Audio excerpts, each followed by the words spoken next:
har jo nogle forfædre, vil jeg sige, forbrydelsens element. For mig har den jo Tarkovsky helt klart. Det var jo en videreudvikling af noget, som vi har lavet på Filmskolen, mig og Tom og Thomas Gislason, ikke?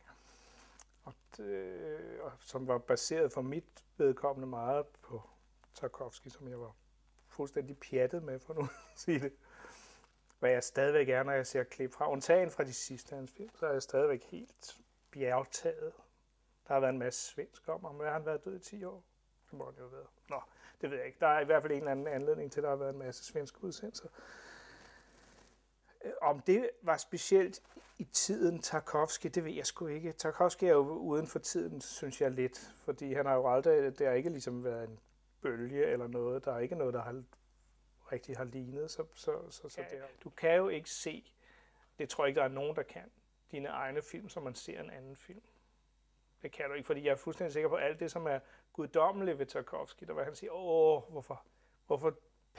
hvorfor tiltede vi ikke lige en lille smule ned, så vi ikke fik den der med, du ved, han sidder og ærger sig over åndssvage ting, som for os, fordi de indgår i den film, så hvor vi kun har set den, og det er en del af værket, siger vi, det kan vi ikke leve uden, ikke? Og sådan har man det jo ikke, når man selv har lavet, fordi der går man tilbage til intentionen og betragter den i forhold til værket, så derfor så bliver det ikke, du ser dem ikke som en film, så derfor er det lidt svært at svare.